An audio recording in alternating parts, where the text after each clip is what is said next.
복음기초 7장 두 번째 시간입니다. 하나님 나라의 공동체 교회라는 제목으로 계속해서 공부를 하겠는데요. 먼저 2021년도 소이띠를 맞아서 다들 건강하시고 새해에도 하나님께서 주시는 은혜와 복을 받아 누리시는 저와 여러분들 되셨으면 좋겠습니다. 코로나19 때문에 지금 분위기가 어수선하고 또 아직 백신이 나오지 않은 상태에서 많은 사람들이 자유를 박탈당하고 그리고 힘들고 또 특히 자영업 하시는 분들이 많은 고생들을 하는데, 이럴 때 우리가 서로 좀 절제하고 특별히 교회들이 더 절제하고 자중하는 가운데 이 문제들이 조속히 해결이 되고 실추된 명예를 회복하는 그런 계기가 됐으면 좋겠어요. 오히려 더 지금 이 시간을 통해서 하나님께서 우리에게 말씀하시고자 하는 메시지가 무엇인지 정확히 받아들고 지금 계속해서 살펴보고 있는 하나님 나라의 공동체, 즉 예수님의 통치 가운데 있는 교회라는 사실을 명심하셔서 우리가 다 함께 한 번 더 조금 진중하게 고민을 해봤으면 좋겠습니다. 교회가 어떻게 나아가야 되는가. 이 말세의 때에 예수님 오시기 전까지 우리가 하나님의 영광을 드러내는 공동체로서 어떻게 살아가야 되는가, 그 안에 있는 성도들이 어떻게 하나님의 영광을 드러내기 위해 애를 써야 되는가, 좀 고민을 했으면 좋겠습니다. 그래서 챕터 1에서는 하나님 나라의 새로운 백성인 교회라고 이야기를 해서, 교회라는 것이 그저 벽돌로 이루어진 건물이 아니라 그 안에 있지만 예수 그리스도의 통치를 받는 존재들이다. 그리고 그 존재로서 여러 존재들이 모여서 이루는 그런 어떤 공동체가 교회다라는 사실을 말씀을 드렸는데, 오늘 챕터 2에서는 한 몸 많은 지체인 교회다라고 이야기를 합니다. 그래서 이게 약간의 군진 명사의 성격을 가지고 있다라고 말씀을 드릴 수 있어요. 군진 명사는 단수의 형태를 취하고 있지만 그 안에 많은 요소로 구성되어져 있는, 또한 복수의 의미를 가지고 있기 때문에 한 몸 많은 지체라는 얘기는 예수 그리스도가 머리시고 그의 몸된 교회가 우리입니다. 근데 교회인 우리는 그 몸된 지체로서, 우리 사람의 몸으로 치자면 머리 말고 그 밑에 있는 몸, 그리고 손가락, 손, 발가락, 장기부터 시작해서 모든 구성 요소로 이루어져 있다라는 사실을 이야기를 하는 것이고, 그렇기 때문에 이게 약간의 많은 성향과 많은 개성과 그리고 많은 성격을 가지고 있는 존재들이 모여 있지만, 결국 이것이 예수 그리스도를 머리로 하고 있는 예수님의 전적인 통치를 받고 있는 한 몸을 이루고 있는 교회라는 사실을 깨달으셔서, 우리가 단수인 교회로 존재하지만 또한 복수인 교회로 존재하고 있음을 깨달으시고, 그래서 우리가 개개인의 어떤 특성들을 다 발휘를 해야 되겠지만 이런 개개인들의 특성들이 다 절제되고 그리고 하나로 연합이 되어져서 하나의 형태로 드러나야 됨을 또한 명심하셨으면 좋겠어요. 지금 교회들은 너무나 분열이 되어 있고 하나가 되지 못한 상태에서 개개인의 개성만을 존중하고 인본주의가 판을 치는 이 세상 때문일 수도 있겠지만, 그런 어떤 인간 중심의 흐름을 통해서 교회는 와해되어져 가고 있습니다. 그래서 더 하나가 되어야 되는 책임이 있고, 하나가 되어서 서로 사랑하고 아껴주고, 또한 그래서 예수 그리스도의 그 모든 머리된 예수 그리스도의 통치 가운데 세상과는 전혀 다른 하나의 공동체의 특성을 드러내므로 하나님의 영광을 드러내야 됩니다. 자, 교회는 신약 시대의 하나님의 백성입니다. 하나님 나라에 들어가 주님의 통치 가운데 천국의 복을 누리는 자들입니다. 교회라는 말은 신약 시대에 하나님 나라의 백성, 하나님의 백성에게 붙여진 명칭이기는 하지만, 이 말은 구약 시대에도 통용은 되었습니다. 물론 교회라는 말이 없었고 하나님 나라는 말이 직접적으로 많이 드러나지는 않았지만, 하나님께서 직접 너희 하나님이 되려고 너희를 애굽 땅에서 불러낸 여호와다라고 말씀을 하시고, 내가 거룩하니 너희도 거룩하라. 이 말은 이스라엘 백성들에게 주신 말씀이지만 지금 교회에게도 주어지는 말씀이고, 이스라엘에게 주어진 그 말씀이 교회에도 주어진다면 이스라엘이나 지금 신약시대의 교회나 같은 개념으로 하나님의 택함 받은 하나님 나라의 백성으로 생각을 할 필요가 있다는 거죠. 이 모든 것은 믿음으로 예수 그리스도 안에 거하기 때문에 가능합니다. 그리스도 안에서 모든 죄를 사함받고 의롭다함을 얻어 하나님 나라에 들어갈 수 있게 되었기 때문입니다. 그리스도 안이라는 말도 제가 늘 명심하시라고 말씀을 드려요.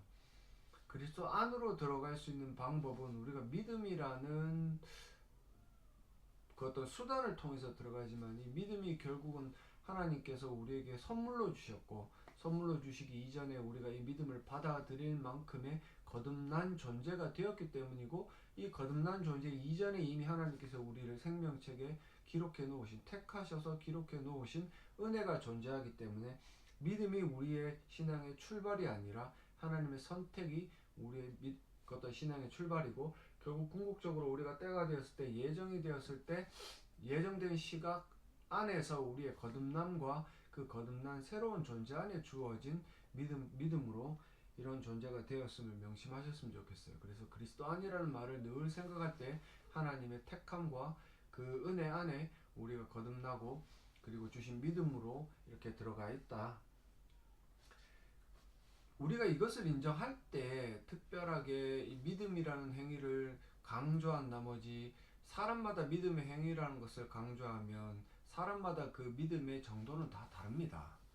그죠? 어떤 사람은 같은 믿음을 가지고 있지만 어떤 사람은 더 성장하여 그 믿음이 더 강건해진 사람이 있고, 또 어떤 같은 믿음을 가지고 있지만 아직 출발을 했거나 아직 그 성장이 더디어서 그 믿음의 정도가 약한 존재가 있기 때문에, 이런 믿음만을 강조하다 보면 차별이 생기고 우월이 생길 수밖에 없습니다.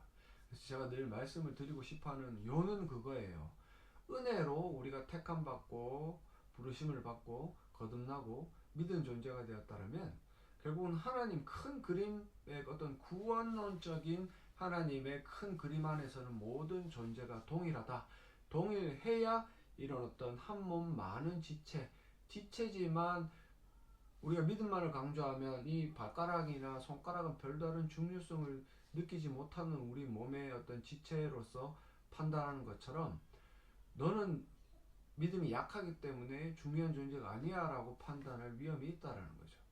그래서 우리가 연합의 관점에서 서로 하나가 되어서 서로 이끌어가고 서로 함께 성장해 나가야 된다는 관점에서는 늘 이런 어떤 믿음의 초점도 중요하지만 그 이전에 있는 하나님의 은혜에 초점을 맞추는 것도 굉장히 크다. 그리스도 안에서 하나님의 백성이 된 신자들은 하나입니다. 하나라고 이야기를 해요. 하나라고 이야기를 한다면 하나님의 은혜에 포커스가 가야 된다. 즉 새로운 존재의 모두가 동일한 특권을 지닌 시민이며 한 가족이고 한 몸입니다. 이 중 성경에서 가장 많이 언급되는 것은 한 몸으로서의 교회입니다. 이것은 특히 교회가 어떻게 존재하며 그리스도의 충만을 누리는지를 잘 보여주는 비유이자 표상입니다. 이런 식으로 이야기를 한다면 결국 교회 안에 존재하는 목사나 뭐 장로나 권사나 안수집사나 평신도나 뭐 주일학교 학생들이나 이런 모든 아이들이 전부 다 하나의 동일한 존재성을 가지고 있다. 본질을 가지고 있다.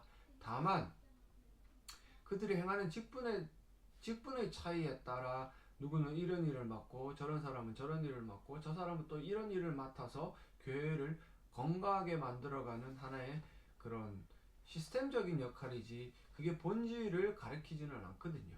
근데 지금 작금의 교회들의 어떤 목사들이 가지고 있는 좀 우월감, 자기들이 가지고 누려야 되는 특권의식, 이런 어떤 헛된 것들, 나는 목사이기 때문에 더 귀한 존재다라고 착각하는 그런 어리석음들이 지금 교회의 본질을 흐트러뜨리고 이 교회의 연합을 교회의 연합을 더 단단하게 이루어가는데 저해하는 요소가 되는 게 아닌가.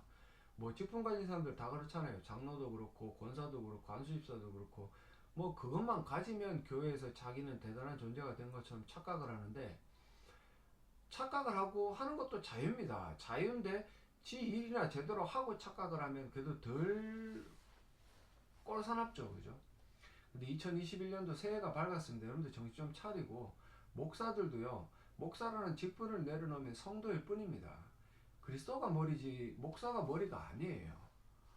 오히려 더 이 목사라는 존재들이 낮은 자리에서 성도들을 섬기고 그들을 더 양육하고 더 이끌어가야 될 귀중한 직분이기 때문에 더 어떤 그런 가치를 갖는 것처럼 보일지는 모르지만 그건 아니거든요.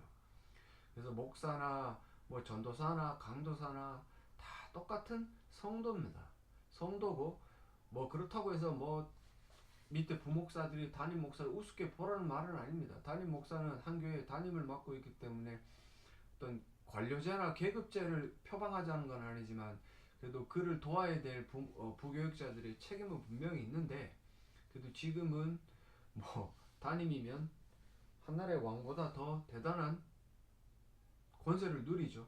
그런 권세로 부교육자들을 마치 자기 부하처럼 생각하고 막대하는 경향이 있는데 그렇게 사는 사람들이 과연 천국 백성으로 하나님 나라 안에 들어갈 수 있을까? 하나님 나라 안에 거한다고 이야기할 수 있을까? 그리스도 안에 있다라고 이야기할 수 있을까라고 저는 스스로에게 자꾸 되뇌어요. 뭐 저도 많은 담임 목사들을 섬기면서 한 10년 정도 사역을 해봤지만 정말 동일한 존재 가치로서 부교육자를 존중하고 사랑하는 담임 목사는 극히 드물게 봤거든요. 한 분 정도 봤을라나? 그분도 뭐 지금 참으로 힘든 시간을 겪고 있지만 그래도 제가 처음 사역이 시작했을 때 그 교육 전도사일 뿐이지만 사랑해 주시고 아껴 주시는 그 모습을 통해서 많은 걸 배웠는데 그 이후에 만난 담임 목사들은 다 자기 밥줄밖에 찾는 사람이 없었습니다. 자기 밥줄만 찾고 마치 부교육자들은 이용해 먹을 가치가 있을 때만 자기 편이고 없으면 그냥 토사구팽하는 그런 존재들일 뿐인 그런 대접을 받다 보니 저도 참으로 많은 좌절을 겪고 아픔을 겪었는데 근데 지금 생각하면 그런 사람들이 하나 둘씩 다 따지고 봤을 때 그리스도 안에 머물고 있느냐 머물고 있지 않기 때문에 그런 일을 하지 않겠습니까? 여전히 자기의 옛 습관이 드러나서 특별히 그 중요한 직분 아래에서도 그 옛 습관을 드러내는 그런 모습을 봤을 때 어떻게 보면 지금 생각하면 불쌍해요. 그냥 목사이기 때문에 대단한 것처럼 목사이기 때문에 구원받은 것처럼 생각하지만 목사이기 때문에 더 자기의 구원에 대해서 신중하게 고민을 해봐야 될 필요가 있는 것 같습니다. 그래서 한 몸이라고 말하는 이유는 무엇입니까? 한 몸에 많은 지체가 있다고 할 때 이 말은 구체적으로 무엇을 의미합니까? 이것이 교회의 충만이나 거룩 혹은 사랑하는 삶과 무슨 연관이 있습니까? 그래서 이 하나된 연합, 그리스도와 연합을 통해서 교회 전체가 예수 그리스도를 머리로 두고 있는 하나의 공동체라는 사실이 그 사실을 깨닫고 그 사실을 추구하는 것이 얼마나 중요한 것인가는 마지막 질문에 교회의 충만, 거룩 혹은 사랑하는 삶과 직결되기 때문에 중요하다. 오늘 본문은 로마서 12장 3절과 11절이에요. 내게 주신 은혜로 말미암아 너희 각 사람에게 말하노니 마땅히 생각할 그 이상의 생각을 품지 말고 이건 뭐예요? 각자가 성도로서 특히 직분자로서 처해 있는 그 이상 그리고 성도로서 머리가 되신 예수 그리스도의 그 라인을 넘어서지 않는 한도 내에서 오직 하나님께서 각 사람에게 나누어 주신 믿음의 분량대로 지혜롭게 생각하라. 뭐 이 말은 뭐 두세 가지 정도로 정의를 내릴 수 있겠죠. 첫째로 성도로서 예수 그리스도의 그 통치 이상을 넘어서지 마라. 둘째 성도로서 자신의 믿음의 분량, 믿음의 어떤 역량 이상으로 생각하지 마라. 그리고 성도로서 각자 받은 직분의 역량 이상대로 생각하지 마라. 즉 질서를 생각하라라는 거죠. 그죠? 그래서 우리가 한 몸에 많은 지체를 가졌으나 그죠? 저는 뭐 손가락도 있고 발가락도 있고 뭐 다리도 있고 무릎도 있고 뭐 관절도 있고 다 있어요. 이 가슴도 있고 배도 있고 엉덩이도 있고 다 있습니다. 이런 많은 지체를 가졌으나 모든 지체가 같은 기능을 가진 것은 아니에요. 손가락은 손가락대로 그리고 이 팔뚝은 팔뚝대로 그리고 허벅지는 허벅지대로 기능이 있고 엉덩이는 엉덩이대로 기능이 있습니다. 그렇지만 이 중에 하나도 나라는 사람을 이루는 지체로서 불가피한 건 없습니다. 어떤 것 하나라도 상처를 받으면 아프고 만약에 절단이 되면 이건 큰일 나는 일이죠. 그죠? 이런 것처럼 똑같은 기능을 가진 지체는 아니지만 그 중요도로 따지자면 어느 것 하나 소홀히 볼 수 있을 만한 것이 없다. 그 이야기를 사도 바울은 하거든요. 5절에 이와 같이 우리 많은 사람이 그리스도 안에서 한 몸이 되어 서로 지체가 되었느니라. 우리에게 주신 은혜대로 받은 은사가 각각 다르니 혹 예언이면 믿음의 분수대로, 혹 섬기는 일이면 섬기는 일로, 혹 가르치는 자면 가르치는 일로, 혹 위로하는 자면 위로하는 일로, 구제하는 자는 성실함으로, 다스리는 자는 부지런함으로, 긍휼을 베푸는 자는 즐거움으로 할 것이니라. 사랑에는 거짓이 없나니 악을 미워하고 선에 속하라. 형제를 사랑하여 서로 우애하고 존경하기를 서로 먼저 하며 부지런하여 게으르지 말고 열심을 품고 주를 섬기라. 뭐 이걸 다 하려 그러면 힘들겠죠. 뭐 섬기고 예언하고 가르치고 뭐 위로하고 구제하고. 하지만 이 많은 은사들 가운데 어떤 사람은 특출나게 예언하는 은사가 있고 어떤 사람은 특출나게 가르침을 잘하는 사람이 있어요. 그래서 예언이라는 말은 우리가 흔히 신비주의적으로 그냥 뭐 무아지경에 빠져서 어떤 사람에 대해서 듣고 뭐 예언한다, 이 예언을 가리키는 건 아닙니다. 여러분들 잘 생각해 보시면 구약의 선지자들도 무아지경에서 무언가 엉뚱한 소리를 듣고 자기 말을 한 적은 아무도 없어요. 전부 다 하나님의 계시의 가르침을 받고 그 계시의 가르침을 선포합니다. 그죠? 사사로이 무언가 그것을 마음대로 풀어가지고 누군가에게 이렇게 이야기할 때는 하나님이 직접 그 대상을 가르치시고, 특별히 나단이 다윗을 질책할 때처럼요. 아니면은 전부 다 뭐예요? 하나님의 계시의 말씀을 듣고 선포하는 거예요.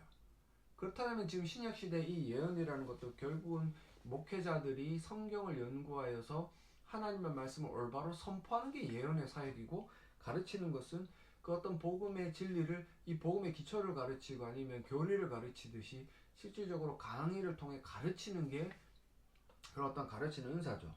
그래서 여러분들이 이런 어떤 은사의 질적인 측면들을 자꾸 질을 다운시키면 안 돼요. 목사들이 정신 못 차리고 무언가 막 기도하고 뭐 뉴에이지입니까? 명상에 빠져들어가지고 이상한 걸 들었다, 하나님을 봤다라고 이야기를 하는데, 여러분들의 존재 자체가 하나님을 보면 지금 보면 죽습니다. 우리라는 존재가 하나님을 직접 대면하면 죽는 존재예요. 그런데 어떻게 하나님을 볼 수가 있습니까? 다만 성경 말씀을 성령의 그 조명하심을 통해 올바로 깨닫고 이 말씀을 가감없이 선포할 수 있는 그런 어떤 예언의 능력들이 우리에게 있어야 되고, 그래서 이런 것들을 잘 깨닫고 가르치고 그리고 자기에게 맞는 은사를 택하는 훈련이 필요하다. 그래서 섬기는 거는 섬기는 것. 꼭 섬기는 것들을 너무 오버페이스 해가지고 나중에 번아웃 돼서 뭐 안식년을 가져야 되겠다. 뭘 했다고 안식년을 가집니까? 보면 뭐 별로 한 일도 없어요. 그냥 자기 분수대로만 하면 되는데 괜히 오버페이스 하다가 남이 알아주지 않으니까 상처받고 지치고, 그래서 뭐 번아웃 되는 그런 어리석은 일들을 하면 되는 거 아니에요. 그리고 뭐 10절에 형제를 사랑하며 서로 우애하고 존경하기를 서로 먼저 해라, 이런 일들이 지금 일어납니까? 우리 가운데 더 존경받기를 원하지 존경하기를 원하는 사람은 거의 없어요. 부지런하여 게으르지 말고 열심을 품고 주를 섬기를. 주를 섬기는 일은 거의 일어나지 않고 자기를 섬기는 거죠. 주를 섬긴다는 명목하에 자기가 대접받기를 원하고 자기 자신을 섬기는 거죠. 그게 자기 자신을 섬기는 행위에 남을 동참시키려고 하니 뭐 교회가 조용할 날이 있겠습니까? 뭐 찬양팀에 자기가 대장이 되어서 뭔가 대단한 능력, 보면 노래도 못합니다. 노래도 이상하게 하는데 자기가 무슨 대단한 은사를 가지고 있는 것처럼 찬양팀의 리더를 해야 된다는 등 자기 은사를 아무도 안 좋아합니다. 좀 눈을 뜨고 직시하기를 소망합니다. 그래서 이런 일들을 통해서 결국은 교회라는 것이 한 몸 많은 지체인 것처럼 많은 사람들이 있고 그들이 가지고 있는 은사들이 다 다양하고 다르기 때문에 그 은사들을 잘 조화롭게 기동하게 만들어서 교회를 건강하게 만드는 거, 그게 교회가 해야 될 일이고 중점적으로 목사들이 가지고 있는 사명이겠죠. 그죠? 1번의 성경은 교회의 하나됨을 종종 한 몸이라는 비유로 묘사합니다. 몸에는 많은 지체가 있습니다. 이 한 몸 많은 지체 비유로 교회를 설명해 보십시오. 에베소서에 보면 교회의 머리는 예수 그리스도라고 이야기를 해요. 머리가 결국은 모든 지체를 관장하고 명령하고 관리하는 중요한 부분이에요. 그래서 나라는 존재가 이 뇌가 시키면 시키는 대로 모든 이 지체들이 움직입니다. 교회도 마찬가지로 예수 그리스도를 통치자로 삼는, 머리로 삼는 자들이 모여 있기 때문에 특별히 그 자들이 가지고 있는 어떤 뭐 달란트나 인격이나 뭐 성품이나 철학이나 사고방식이 다 달라요. 다 다르기 때문에 많은 지체가 있고, 하지만 그 많은 지체들이 결국은 전능하신 예수 그리스도의 관리를 통해서 한 몸이 움직이듯이 자연스럽게 움직이기 때문에 한 몸 많은 지체라고 이야기를 해요. 특별히 예수 그리스도가 교회의 주인이시고 그 예수님을 주님이라고 고백하는 많은 신자들이 모여 있는데, 그 신자들이 생김새도 다르고 가진 것도 다르고 명예도 다르고 권력도 다르고 뭐 사고방식도 다 다르기 때문에 이런 한 몸 많은 지체라고 비유할 수 있다. 이 사실을 깨닫는다면 서로를 인정할 수 있고, 인정한다면 그 인정한 대로 자기 자신도 절제하고 상대방도 절제하여서, 한번 생각해보세요. 제가 왼손 보고 일을 하라고 이야기했는데 이 왼손이 아니구나. 저 참 오른손 보고 일을 하라고 명령을 했는데 이놈 왼손이 나서가지고 막 오른손이 해야 될 일을 방해를 놓습니다. 그럼 이 몸은 분명히 뭔가 문제가 있는 거죠, 그죠? 다리 보고 걸어라 라고 이야기를 했는데 팔이 갑자기 나는 물구나무 서겠다라고 해서 물구나무 서서 움직이면 이거 분명히 문제가 있는 거예요. 여러분들이 스스로가 딱 봤을 때 교회가 예수님의 통치 가운데 뭔가 자연스럽게 움직이지 않으면, 예수님의 가르침대로 움직이지 않고 세상의 가르침대로 움직이거나 세상의 논리대로, 세상의 법칙대로 움직이면 이거는 그 교회가 문제가 있는 겁니다. 근데 이런 것들을 바라보고 좀 깨달아야 되는데, 깨닫지 못하는 우리의 그런 어떤 현 상태를 보면 참으로 우리가 얼마나 위험한 상황에 놓여져 있나 알 수 있는 거죠, 그죠? 이번 몸에는 많은 지체가 있고 각 지체에는 각각의 기능이 있습니다. 각 지체가 제 기능을 다할 때 그 몸은 온전하다고 할 수 있습니다. 제가 말씀드린 것처럼 월권하지 않고, 그죠? 자기가 할 수 있는 일대로만 하는 것, 그대로만 하는 게 정상입니다. 주님은 교회라는 한 몸의 각 지체인 우리 각자에게 은혜대로 은사를 주셨습니다. 우리 모두가 받은 은사를 잘 사용하는 것이 교회를 온전하게 하는 것.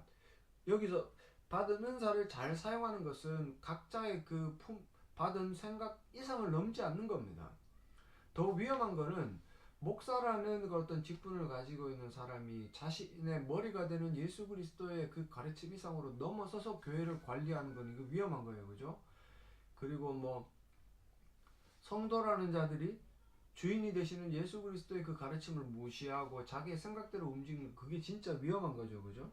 그러면 온전한 교회가 아니라 반쪽짜리 교회, 뭔가 오기능이 일어나는 교회라고 말을 할 수 있는 겁니다. 은사에는 어떤 것이 있으며 각각의 은사는 교회에 어떤 유익이 될 수 있는지 말해 보십시오. 여기 참조 본문에 고린도전서 10장 7절에 11절에 각 사람에게 성령을 나타내심은 유익하게 하려 하심이라. 어떤 사람에게 성령으로 말미암아 지혜의 말씀을, 그죠? 이런 어떤 은사를 가지고 있는 사람이 있어요. 어떤 사람에게는 같은 성령에 따라 지식의 말씀을, 지혜와 지식의 말씀이라는 게 조금 달라 보이는 것 같지만 거의 같은 맥락이긴 해요. 지식의 말씀이라는 것은 말씀을 있는 그대로 가르치는 은사고, 지혜의 말씀이라는 것은 결국 이 말씀을 통해서 우리에게 무엇을 말씀하시고자 하는가를 삶으로 살아내는 사람을 가리키는 거거든요. 말씀을 선포하는 자와 그 말씀을 듣고 자신의 삶으로 드러내는 자의 어떤 경계선 정도로 우리가 판단하면 될 것 같고, 9절에 다른 사람에게는 같은 성령으로 더 강한 믿음을 가지고 있는 사람이 있죠, 그죠?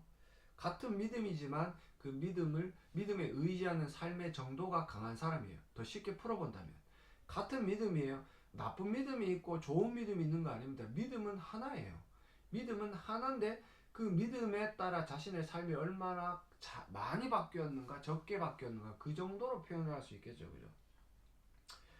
어떤 사람에게는 한 성령으로 병 고치는 은사를, 이거는 뭐 그 고린도 교회 당시 때 주어졌던 은사, 뭐 이 은사가 지금도 있겠죠. 저는 부정하는 건 아닙니다. 있지만 이 은사가 확실하게 드러나는 사람을 본 적은 없습니다. 뭐 비슷하게는 드러내는데 성령께서 주시는 능력이 완전한 병 고침이 이루어지지 않고 계속해서 뭐 수십 번 수백 번 기도를 받아야 낫는 거면 이건 뭔가 문제가 있는 거 아닙니까? 그리고 어떤 사람에게 능력 행함, 어떤 사람에게 예언함, 어떤 사람에게 영들 분별함, 다른 사람에게는 각종 방언 말함을, 어떤 사람의 방언을 통역함을 주시나니 이 모든 일은 같은 한 성령의 은사 그의 뜻대로 각 사람에게 나누어 주시는 것이다. 이 고린도전서 은사장에 나와 있는 은사보다는 오늘 읽었던 이 로마서에 나오는 은사가 지금 현재의 교회들에게는 더 잘 들어맞습니다. 뭐 예언은 제가 그랬죠. 그 말씀의 선포에 대한 이야기였다. 그 목사가 이걸 잘해야 됩니다. 목사인데 말씀을 잘 못 전해요. 목사인데 성경을 모릅니다. 이건 뭐예요? 그러면은 배에서 선장인데, 물론 선장은 예수 그리스도지만 실질적으로 눈에 드러나는 뭐 배를 끌고 가는 역할을 하는 게 목사라고 치면 그 선장은 목사인데 방향을 몰라요. 어디로 가야 될지 모르는 겁니다. 그러면은 그 배는 망망대를 헤매다가 연료가 떨어지고 결국 그러다 다 죽겠죠, 그죠? 그러니까 목사가 성경을 몰라요. 성경의 말씀을 모르고 성경 말씀을 잘 못 전합니다. 그럼 목사를 안 해야 돼요. 목사를 안 해야 됩니다. 근데 무슨 사명을 받았는지 그러면서도 끝까지 목사를 하는 인간들이 있어요. 안 하면 좋겠어요. 그리고 섬기는 일, 뭐 가르치는 일, 위로하는 일. 위로하는 일들은 장로님이 많이 해야 됩니다. 장로님들이 그 교회를 돌아다니면서 상처받고 힘들고 가난한 자들 위로해야 되는데 이거 안 하죠? 장로는 어깨에 힘만 주는 인간들 아닙니까? 구제하는 자, 돈 많은 자들이 구제하는 거 맞습니까? 집 배불리죠. 뭐 매 때 되면 차 바꾸고 집 사고 그리고 집 샀다고 차 샀다고 자랑하고 교회 가난한 사람이 배가 골라가지고 막 병원에 실려가는데도 그런 거 안 봅니다. 그러니까 교회가 제대로 될 리가 있습니까? 왜 하나님께서 돈을 많이 주셨겠어요? 구제하라고 주신 거예요. 그리고 긍휼을 베푸는 자 즐거움에라 뭐 이런 어떤 많은 은사들이 교회를 더 온전하게 세워간다라고 이야기를 해요. 온전하게. 그러면은 교회의 이 온전함은 세상과 분명히 다릅니다. 따지고 보면 세상에서는 갑질하고 자기가 대접받기 위해 애를 쓰지만 교회 안에는 서로 대접하기를 힘쓰고 돈 많은 사람이 없는 사람 구제하게 힘쓰기 때문에 서로 동등하게 먹고 사는데 별로 지장이 없는 상황이 연출이 되어야 되는데 그런 일들이 일어나지 않으니 교회는 온전할 수가 없는 거죠. 지금 교회가 세상과 다를 바가 없다라고 말씀을 드리니까 그거예요. 뭐 세상 사람이 성경을 모르듯이 목사가 성경을 모릅니다. 공부도 안 합니다. 내 먹을 거나 찾아다니고 대접받으려고 애해놨으니까 그런 문제 아니겠습니까? 그죠? 정치는 하려고 그러고 뭐 정치를 안 할 수는 없겠지만 무슨 정치가 지의 유일한 사명이라고 생각하는 인간들이 너무나 많으니 답은 안 나온 거죠. 그래서 이런 어떤 주신 은사를 잘 분별하는 것도 중요하지만 주신 은사를 한몸된 교회를 위해서 쓰는 것도 중요합니다. 위로하고 섬기고 구제하는 일, 그리고 긍휼히 여기는 일, 사랑하는 일, 가르치는 일, 뭐 예언하는 일, 이런 것들이 가장 그런 것들이 잘 이루어질 때 세상과는 다른 공동체가 되고 그런 것이 바로 온전한 교회라고 이야기를 할 수 있는 거죠. 그 3번 모든 신자는 다른 지체들을 위해 열심히 은사를 사용해야 합니다. 각자가 은사를 사용하지 않으면 그 은혜를 나눌 수 없으며 돈을 많이 받아가지고 돈을 자기를 위해서만 쓰면 하나님께서 재물을 주신 그 어떤 분량대로 은혜가 나누어지지 않는 거죠. 목사가 성경을 잘 몰라가지고 설교도 잘 못하면 하나님께서 은사를 주시지 않은 거예요. 목사는 받은 은혜, 은사, 즉 가르치는 은사, 예언하는 은사가 있어서 성경을 잘 깨닫고 그 성경대로 잘 가르칠 때야 비로소 성도들에게 은혜를 나누어 줄 수 있는 겁니다. 물론 뭐 신방도 해야 되고 서로 기도해주고 섬기는 일도 중요하지만 그것보다 더 중요한 게 목사에게는 성경을 가르치고 선포하는 일이에요. 그 은혜를 나눌 수 없으면 교회는 온전하게 되지 못하기 때문에 제가 말씀드렸죠. 그죠? 은사를 사용하여 서로 섬기는 것을 무엇이라고 부릅니까? 9절에 뭐라고 되어 있습니까? 사랑이라고 이야기를 해요. 사랑. 그게 사랑하는 거야. 말로만 사랑한다라고 이야기를 해서는 안 되죠. 뭐 목사가 내 말로는 성도를 사랑합니다. 사랑하는 나의 우리 성도님들이라고 이야기를 하지만 설교를 못해요. 성경을 잘 못 전해요. 성경을 몰라요. 아예. 그러면은 그거는 사랑하는 게 아니에요. 뭐 나는 설교는 잘 못하고 성경은 잘 모르는데 성도를 잘 사랑하고 있다, 잘 섬기고 있다, 거짓말입니다. 이 말씀에 비추어 봤을 때 온전한 교회가 되기 위해서는 목사가 첫째로 성경을 잘 깨닫고 성경을 잘 전해야 하나님의 방식으로 성도를 사랑할 수 있고, 그런 사랑이 이루어져야 기도도 할 수 있고, 그런 사랑이 있어야 신방도 할 수 있는 거예요. 나는 설교를 잘 못하는데 신방은 잘해. 무슨 말도 안 되는 개소리입니까 그게. 올해는 소개팅인데 왜 개들이 자꾸 짖는지 모르겠어요. 개소리 하면 안 돼요. 제가 그랬잖아요. 그런 은사가 없으면 목회를 안 해야 됩니다. 딱 신학교 갔는데 아무리 생각을 해도 나는 성경을 해석하는 능력이 없어. 정치가 더 좋고 내가 있는 이 위치에서 딴 사람들 위에 군림하는 게 더 좋아. 그럼 목사를 하지 마세요. 안 하면 어때요? 지금 목사도 천지 빛깔이 넘쳐나는데. 저도 보세요. 못하니까 그만뒀잖아요. 잘 못하니까 그만두는 거예요. 그래서 은사를 사용하여 서로 섬기는 게 사랑입니다. 말로만 하는 게 아니고 고린도전서 12장도 여러분들 한번 보세요. 물론 가장 큰 선물이 사랑이라고 이야기하지만 그 사랑 안에 머물고 있는 은사가 이 교회를 위해 쓰여질 때야 비로소 그게 사랑이라고 이야기할 수 있는 겁니다. 그렇게 좀 이해를 하시면 되고요. 3챕터로 넘어오면 하나님 나라를 드러내는 교회. 이게 이제 교회의 어떤 이 챕터에서는 교회의 내적인 어떤 기능들이고, 내적으로 교회가 강건해져서 온전한 교회가 되기 위해 해야 될 그런 기능들이고, 3챕터에 하나님 나라를 드러내는 교회는 교회가 세상을 대해서 외적인 외적인 기능이 무엇인가에 대한 것들을 설명하는 겁니다. 하나님 나라를 드러내야 돼요. 하나님 나라를 드러낸다는 말은 예수님의 통치에 순종하는 그 교회의 모든 삶의 방식과 그들 안에 있는 모든 건강한 것들이 건강하지 못한 세상을 향해 보여질 때, 아, 하나님이 살아계시는구나. 이 교회를 통해서 그 하나님의 살아계심이 드러나는구나 라는 것들을 보여줘야 돼요. 그럼 교회가 세상으로부터 칭찬을 받아야지 지금처럼 비난을 당하고 욕을 먹겠습니까? 아, 기도원에 왜 자꾸 가는데 집구석에서 기도하면 되죠. 왜 기도원 가가지고 쓸데없이 돼가지고 코로나 걸려가지고 확진자가 확 늘어나고, 어떤 교회에서는 모여가지고 모여서 기도해야 힘이 생깁니까? 아이고, 진짜 제발 좀 정신 좀 차리세요, 교회들. 교회는 참으로 특별한 존재입니다. 이 땅에서 비롯된 것이 아니기에 초월적인 공동체입니다. 초월적인데 지금은 초월을 하는 게 아니고 세상과 똑같죠, 그죠? 하나님이 그리스도 안에서 새로 만드신 것이기에 새로운 피조물입니다. 교회는 하나이고 새로운 인류이며 한 가족입니다. 교회는 한 몸의 많은 지체로서 각 성도가 그 받은 은사로 섬길 때 그리스도의 충만을 누립니다. 그리스도의 충만이란 결국 제가 말씀드린 건 에베소서에서 말씀드렸지만 생명의 충만함이에요. 생명의 충만함. 그 안에 더 많은 것들로 은사의 충만함도 있고 물질적인 부유함도 있겠지만, 그 물질적인 부유함으로 가난한 자들을 구제할 때 그 어떤 육신의 생명의 회복을 통해서 더 큰 예수 그리스도의 생명을 깨달을 수가 있거든요. 여러분들 생각을 해보세요. 막 오늘 당장 먹을 밥이 없어요. 굶어 죽겠어요. 자녀가 굶고 막 어린애가 울고 있어요. 그러면은 정말 믿음에 대해서 진지하고도 건전하게 고민해 볼 수 있겠습니까? 그래야 된다라고 어거지 쓰는 인간들도 있겠죠. 그럴 때일수록 예수 그리스도를 붙잡아야지. 그런 인간들이 그런 상황에 처하면 예수 그리스도를 가장 먼저 배반할 겁니다.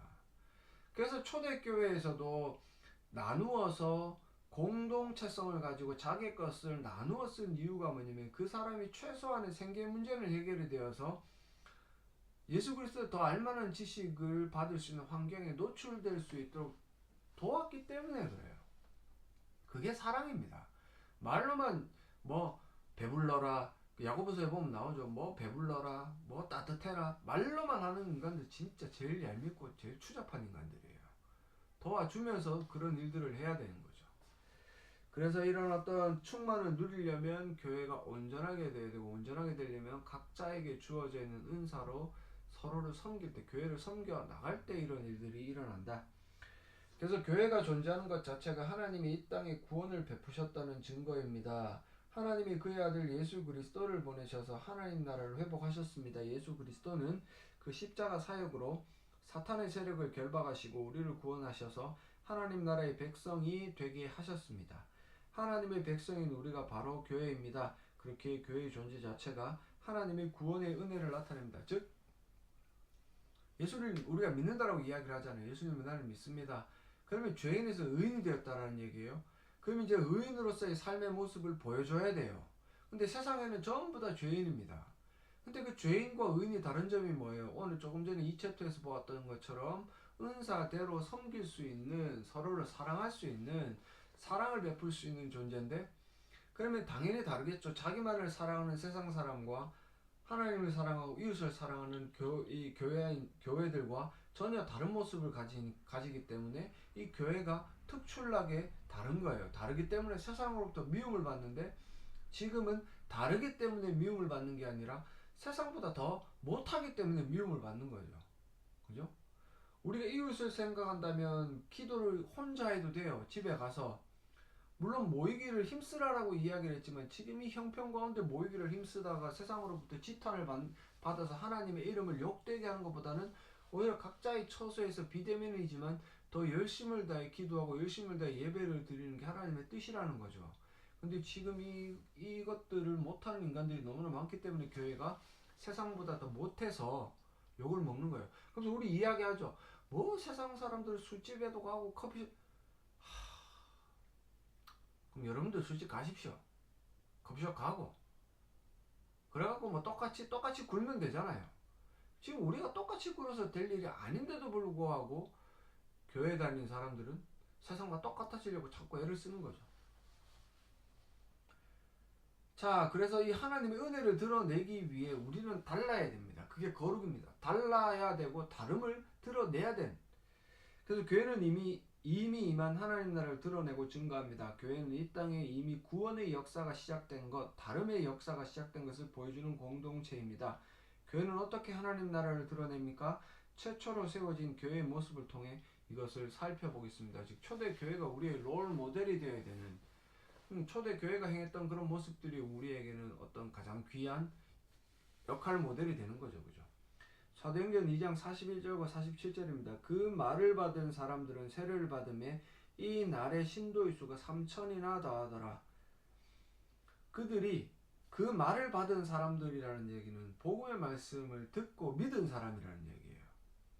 물론 이 초대교회에 이렇게 급박하게 일어나는 믿음을 통해 구원받는 역사는 지금 당장 일어나지는 않아요. 지금은 가르쳐야 되고 더 오래 그들을 케어해야 되는데, 이때 당시 때는 교회를 이 땅 가운데 보여주시고자 하는 하나님의 역사, 그 어떤 뚜렷한 역사가 있었기 때문에 그 말을 듣고 믿은 사람들이 세례를 받아 신도의 수가 3천이나 더하는 은혜의 역사가 일어나는 거죠. 그죠? 그들이 사도의 가르침을 받아 서로 교제하고 떡을 떼며 오로지 기도하기를 힘썼다. 교제했다라는 말은 지금처럼 뭐 모여가지고 정치 이야기나 하고 연예인 이야기나 하고 뭐 내가 집을 샀는데, 요새 모이면 집 얘기 땅 얘기만 하잖아요. 그것도 교회에서도 고스란히 일어나고 있으면 그거는 성도의 교제가 아닙니다. 성도는 내가 말씀대로 이렇게 살아봤더니 한 주간 참으로 힘들었지만 성령께서 나를 이끄시는 그 은혜의 역사를 내가 조금은 체험할 수 있었다, 뭐 이런 등등의 교제가 일어나야 되는데, 그런 교제를 하는 인간들은 한 명도 본 적이 없습니다. 제가. 그리고 떡을 뗐다, 뭐 성찬 어떤 예식, 뭐 예배 이런 어떤 개념이고, 기도하기를 힘썼다. 지금 뭐 봐봐라 이렇게 하니까 모여서, 왜 모이라는 말이 어디 있습니까? 서로 교제하고, 교제를 해야 되지만 제가 말씀드렸죠. 상황적인 윤리가 우리에게 적용이 되면 지금 코로나19 바이러스 사태를 통해서는 좀 더 절제할 필요가 있다. 왜 이런 일들이 벌어졌는지 고민해 보세요.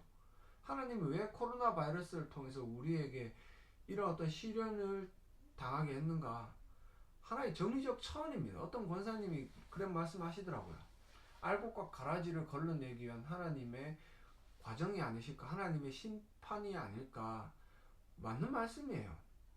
이 코로나19 바이러스 사태를 통해서 비대면 예배가 드려지고 있는 상황 가운데 기뻐하는 인간들이 있거든요. 교회 안 가니까 주일에 늦게까지 디비저 잘 자고 또 뭐 따뜻한 침대 안에서 그 틀어놓고 설교 들으면 되니까 너무 좋다 이렇게 생각하는 멍청한 것들이 있단 말이에요. 하지만 어떤 사람들은 정말 마음이 아픈 사람들이 있어요. 주의 몸된 교회에 나와서 정말 정결하고 깨끗한 심령으로 예배를 준비하고, 근데 뭐 기존에 그 코로나가 터지기 전에도 정결하고 깨끗한 심령으로 예배를 준비하는 사람들은 거의 본 적 없습니다. 네, 예배당 앉아서 주 떠들고 막 저들끼리 히덕거리죠. 예배 시간에 기도하는 인간 잘 못 봤어요. 그렇게 기도하라고 이야기를 해도 안 해요. 왜 그러냐면 믿음이 없으니까요. 그래서 그런 어떤 비대면 상황 가운데 일어나지만 하나님께서 우리에게 주시고자 하는 메시지를 분별하는, 그래서 이런 서로 교제하지 못하지만 함께 기도해 줄 수 있는, 교제를 나눌 수 있는 이런 어떤 일들이 일어나야 돼요.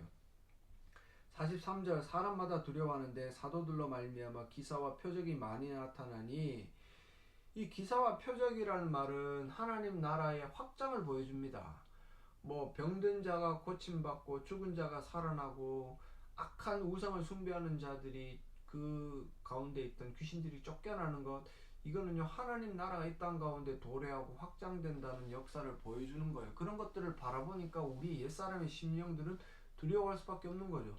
근데 지금 이 시대에 이런 것들을 요구하는 것은 어불성설입니다. 지금 이 시대에는 특별히 죄인된 우리의 어떤 옛사람의 성품이 꺾여져 나가고 새 사람으로 바뀌어져 나가는 기사와 표적이 일어나야 돼요. 근데 그런 게 안 일어나죠. 늘 변함없이 늘 악한 우리의 삶은 계속 유지되는 그런 헛된 일들만 일어나기 때문에 두려워하지 않습니다. 그리고 44절에 믿는 사람이 다 함께 있어 모든 물건을 서로 통용하고, 왜 통용한다 그랬어요? 우리 최소한의 삶이 보장됨으로 이런 교제가 일어날 수 있도록, 가르침을 받을 수 있도록 돕는 그런 사랑의 은사의 역할이죠. 그죠? 또 재산과 소유를 팔아 각 사람의 필요를 따라 나눠주며, 똑같은 말이에요. 날마다 마음을 같이하여 성전에 모이기를 힘쓰고 집에서 떡을 떼며 기쁨과 순전한 마음으로 음식을 먹고 하나님을 찬미하며 또 온 백성에게 칭송을 받아요. 왜? 전혀 다르게 살아가니까. 교회만 가니까 사람이 바뀌더라. 교회 가니까 저렇게 가난한 사람들도 도움받아서, 물론 이건 약간은 좀 물질적인 성향과 좀 물질적인 성향이 강이라 하지, 뭐 교회 가니까 저렇게 도움을 받고 사람들이 좋아지더라, 삶이 나아지더라. 직장이 없는 사람들이 도움을 받아 직장을 구하고, 물론 제가 그렇다고 막 돈을 막 몇백만 원씩 주라는 얘기가 아니죠. 그죠? 살아갈 수 있도록 뭐 최소한도로 뭐 쌀을 사다 준다든지 이런 일들을 해야 되고, 물론 이런 일들이 헌금을 통해 교회적 차원에서 이루어져야 돼요. 개인적 차원에서도 이루어져야 되겠지만, 그리고 그런 어떤 사람들이 대부분 직장이 없기 때문에 사업체를 가지고 있는 사람들이 자기가 좀 손해를 보더라도 데리고 가서 일을 시킬 수 있는, 그리고 뭐 또 정신적으로 좀 안 좋은 사람들 있잖아요. 멘탈이 약한 사람들은 치료받을 수 있게 도와주는 그런 어떤 일들을 통해서 교회 가면 사람이 바뀌었다 라는 그런 어떤 평가가 내려져야 온 백성에게 칭송을 받는 거죠. 그래서 주께서 구원받는 사람을 날마다 더하게 하신다. 이게 전도의 가장 핵심적인 방법입니다. 전도는 뭐 전도대가 나와가지고, 전도 특공대가 나와가지고 예수 믿으세요라고 새 치열을 떠든다고 되는 거 아니에요.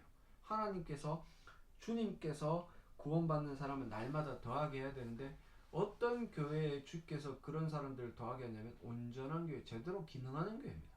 지금 전도가 안 되는 이유는 교회들이 온전한 교회가 아니기 때문에, 반쪽짜리 교회이기 때문에 그래요. 제대로 된 기능을 하지 못하기 때문에 주께서 그러니까 이렇게 구원받아야 될 주의 백성들을 보내지 않는 겁니다. 잘 아셔야 돼요.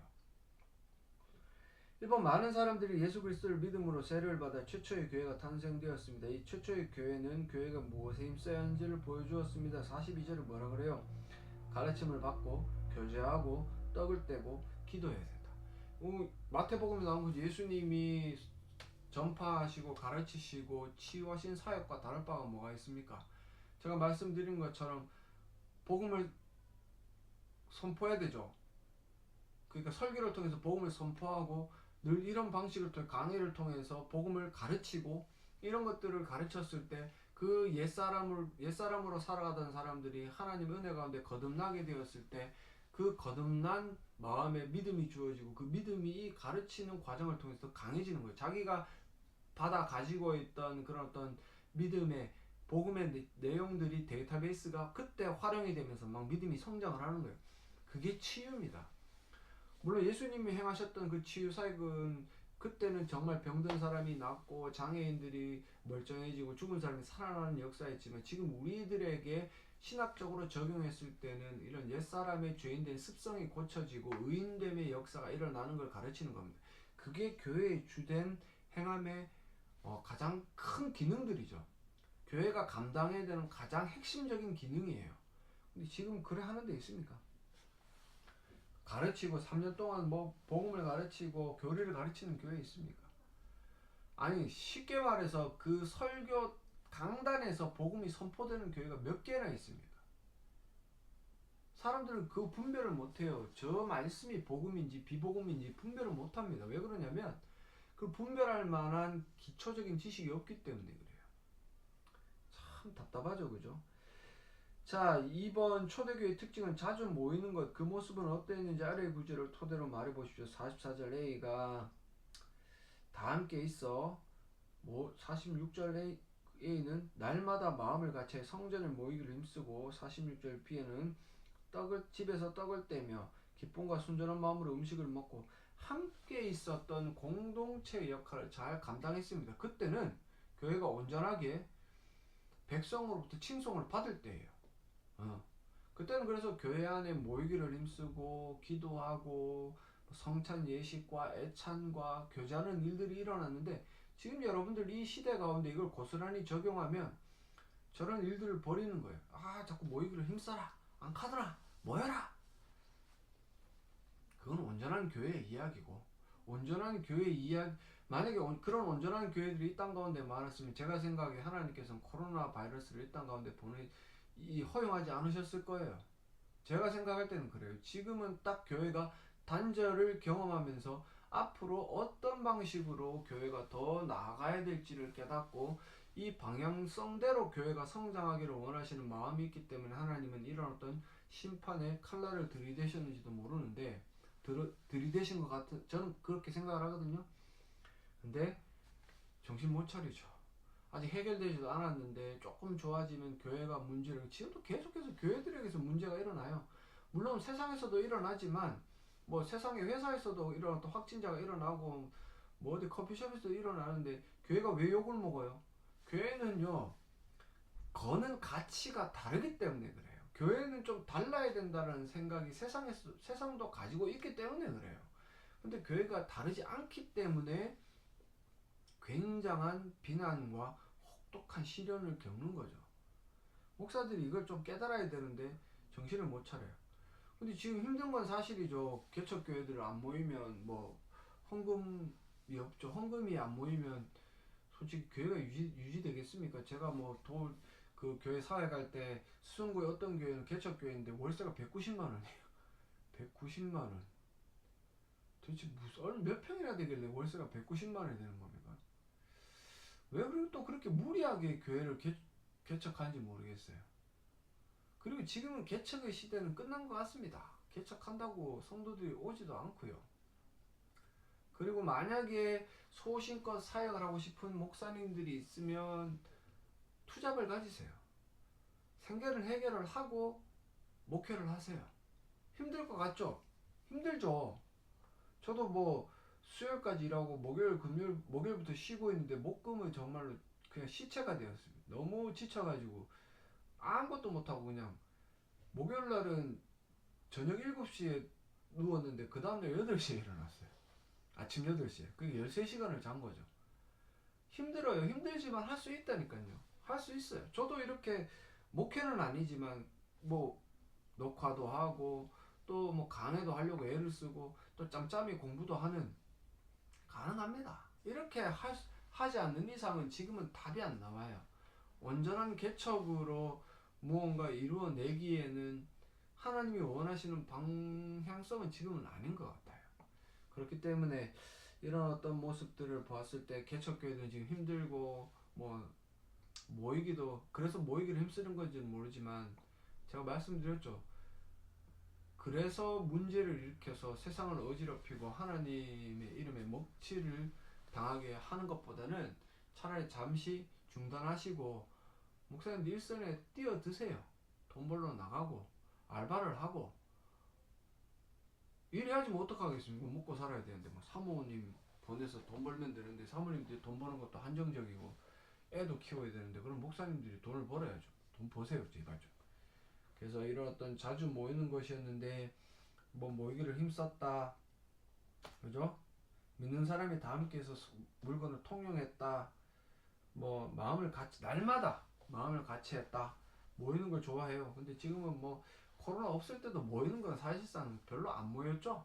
놀러 갈 때나 모이고 성경적인 교제를 통해서 모이는 거는 거의 못 본 것 같아요. 3번 초대교회의 가장 큰 특징은 경제적인 면. 제가 그랬죠. 경제적인 면이 해결이 되어야 눈을 돌릴 수가 있는 거예요. 아니 속된 말로 진짜 밥 먹을 양식이 없는데 무슨 성경 공부입니까? 그거는요 억지예요, 억지. 목회자들이 그걸 믿음으로 극복하면 하나님이 채워주신다라는 거짓말을 자꾸 하는데, 하나님은 그렇게 그런 방식으로 삶을 채워주지 않으세요. 하나님은 자기가 열심히 살아가면서 무언가 이렇게 일을 하기를 바라시고, 목사들에도 동일한 걸 바라시거든요. 뭐 그래서 목사들이 개척해서 소신껏 사역하면 하나님께서 다 채워주실 거다. 거짓말입니다. 무슨 말도 안 되는 소리입니까? 지금 시대를 잘 못 보는 사람들이죠. 옛날에 뭐 70년대 80년대 그때 뭐 그냥 천막만 쳐놔도 사람들 모여들, 그때랑 지금이랑 비교를 하면 안 되는 거죠. 그때 목사들이 좀 잘했으면 지금도 그렇게 될지는 모르겠지만, 그때 목사들이 다 망가뜨려 놓고 그 후배들이 지금 다 망가뜨려 놓고 있는데 무슨 말도 안 되는 소리입니까? 얼토당토 안 하는 소리를 하지 말고, 이 경제적인 면, 그러니까 특별히 큰 교회들이, 대형 교회들이 개척 교회들 좀 도우세요. 많이 좀 도우세요. 근데 안 하죠. 왜? 별로 행사도 없고 뭐 아무것도. 행사를 준비합니까? 뭐 이 코로나 끝나고 나면 대형을 빵빵 터뜨리고 싶습니까? 막 성도들 끌고 뭐 단기 선교를 막 다 가려고 막 돈을 모읍니까? 아니거든요. 근데 지금 교회들의 가장 큰 문제가 행사가 너무 많은 거. 그 행사도 하지 않는데도 돈을 쓰는 버릇이 안 되겠죠. 왜? 나중에 있을 행사를 위해 돈을 비축해야 되니까. 부재를 위해 돈을 써야지 어떻게 행사를 위해 돈을 씁니까? 뭐 행사를 한다고 여러분들 잘 아는 것처럼 뭐 새생명 축제 한다고 성도들 와서 얼마나 정착을 하답니까? 제가 사역하던 교회는 제로예요, 제로. 선물 받으러 오긴 오죠. 차라리 구제를 하세요. 구제하면 그 사람들이 마음이 열리고 그 사람들이 교회에 올 수도 있는 거죠. 이웃들을 도울 때. 이들은 경제적인 면에서도 한 몸 한 가족으로 살아가는 모습을 보여주었는데, 그것은 무엇입니까? 결국 교회에는 두 가지가 없었는데 뭐예요? 자, 사도행전 4장 32절과 35절에 서로 자기 재물을 조금이라도 자기 것이라 주장하는 자가 없었다. 뭐 은혜를 받아 그 중에 가난한 사람이 없다. 그죠? 자기 것이라고 주장하는 순간 구제는 불가능합니다. 우리는 늘 청지기로 살아간다라고 생각을 하고 청지기 정신을 가지고 자기 것을 아낌없이 나누어 줄 수 있어야 되는데, 자기 것이라고 주장하기 때문에 가난한 사람이 존재하고, 자기 것이라고 주장하는 사람이 없으면 가난한 사람이 없어요. 이게 왜 중요하다고 말씀드렸죠? 이런 어떤 가난의 문제가 해결되면 정말 더 많은 사람들이 이 복음을 듣고 배우는데 눈을 돌릴 수가 있는 겁니다. 이런 어떤 환경들을 조성하는 데가 교회고, 이것들이 한 몸이기 때문에 일어나야 되는 일이고, 챕터 2에서 말씀드렸던 것처럼 은사로 교회를 온전하게 세워 나가야 되기 때문에 일어나야 하는 일이다. 근데 여러분들이 지금 몸담고 있는 교회, 지금 이 코로나19를 통해서 살펴보겠지만 제가 말씀을 드렸어요. 왜 교회들이 지금 교육자들을 줄입니까? 있는 교육자들을 쫓아내기도 하고, 교육자들이 사임을 하고 나가면 더 안 뽑죠. 왜? 필요가 없거든요. 지금 당장 뭐 신방을 많이 하나 뭐 그렇다고 부서가 활발하게 움직이나 안 한단 말이에요. 그러니까 교육자들 안 뽑아요. 이게 내년, 그러니까 2021년도 올해 한 해로 끝날지 22년도 23년도까지 갈지 아무도 모르는 거예요. 맞죠? 그러면 2년 3년이 갔다 칩시다. 그 사이에 계속해서 목회의 뜻을 품고 있는 사람 몇 명이나 있겠습니까? 지금 당장 뭐 이렇게 그만뒀는데 전부 다 지금도 보니까 뭐 교육 목사들 많이 뽑는 교회들이 많더라고요. 전임을 하는 사람들이 교회를 딱 그만두고 나오니까 사역지가 없어요. 사역지가 없는데 계속 놀 수는 없잖아요. 다른 일을 한단 말이에요. 그 1년 2년 하다 보면 목회의 뜻이라는 게 그렇게 유지되는 사람들이 많이 있겠습니까? 그래서 만약에 3년, 뭐 2023년도에 코로나가 끝났다. 아, 이제 우리 교회 사역자 뽑아야지. 정말로 양질의 사역자들이 뽑히겠습니까? 제가 드리고 싶은 말씀이 그게 지금 한 몸 된 교회로서 부교육자들도 한 몸이라는 생각을 가지고 있다면 어차피 지금 행사 없고 교회 뭐 대내외적으로 나가는 재정이 없단 말이에요. 그러면 그 돈으로 그 사역자들을 섬기면 그 사람들이 계속해서 이 시간 동안 공부하고 성도들 더 뭐 기도로 돕고 이러면 더 좀 시너지 효과가 일어나는데, 마치 저 사람들은 가족이 아니야, 쟤들이 이따가 나가는 애들이기 때문에 그냥 소홀히 생각하는데 잘라, 애 뽑지 마. 교회가 점점 더 망해가는 길이죠. 나는 웃기는 거예요. 담임 목사라는 인간들이 도대체 뭐하는 인간들인가. 자기 후배들입니다. 후배들이에요. 근데 그냥 뭐 외인처럼 취급을 하죠. 옛날에 유대인들이 이방인들을 바라보는 것처럼 외인으로 취급을 해요. 내보내요. 아니면 나간다 그러면 더 좋아하죠. 왜 지금 일 없는데. 나가면 안 뽑아요, 사람. 누구라도 뽑아가지고 한 몸이기 때문에 그 사람들이 살 수 있도록 힘든 시기 동안 또 돕고 사례도 하고 이래야 되는데 안 해요. 왜? 돈 아까우니까. 그럼 나중에 한 2년이나 뭐 아니 올해 말에라도 여러분들 정말 양질의 사역자들을 구하기가 쉬울 것 같습니까? 몇 년 상간에 교육전사 구하기 하늘에 별 따기가 됐어요. 왜 그러냐면 전부 다 사역 신학을 안 하기 때문에. 사람들이, 제가 2010년도에 시험 준비할 때 신대원 들어갈 때 4.25대 1이었는데 2년 전인가 1.2대 1인가로 줄었어요. 그만큼 신학을 하는 사람들이 없어졌죠. 왜? 먹고 살기 어려우니까. 그리고 교회 꼬라지 보니까 속이 뒤집어지는데 무슨 신학을 하겠습니까? 그러니까 지금 교육전사 구하기 어려워. 이런 어떤 힘든 상황과 놓여져 있음에도 불구하고 그나마 근근히 뭐 신학을 했든 안 했든 막 갖다 인원을 충당하니까 목사들 정신을 못 차립니다. 그래서 지금 아무런 재정에 큰 변화가 없어요. 많이 헌금이 줄었습니까? 행사 안 하잖아요. 강사도 안 부르고. 그러면 그 재정은 줄었겠지만 유지는 된다는 말이에요. 그러면 사역자들 솔직히 일을 안 시키니까 돈 아까운 거죠. 아무것도 하는 게 있고 신방도 안 나가니까 저거 식충이 같이 보이는 거예요. 있는 부교육자들이. 걔들이 앉아서 공부하는 게 못마땅한 거예요. 앉아서 공부를 해야 양질의 복음을 전하고 건강한 목회를 할 수 있는데, 이게 도대체 교회에 있는 목사들이 하는 정상적인 사고라고 생각이 됩니까? 저는 제 생각으로는 그게 정상이 아니라고 보거든요.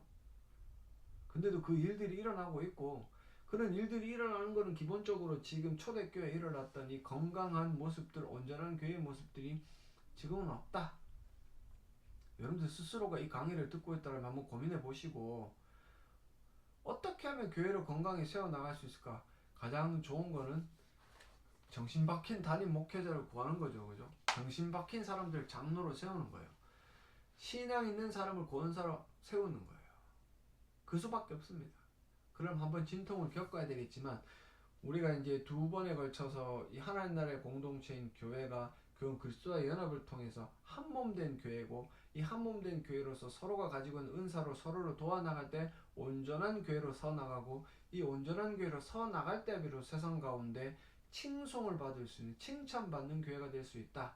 이 사실을 명심하시고 2021년도 한 해에는 이 건강한 교회가 되기 위해서 기도하시고 고심하시고 행동을 취하시는 저와 여러분들이 되시기를 간절히 소망합니다.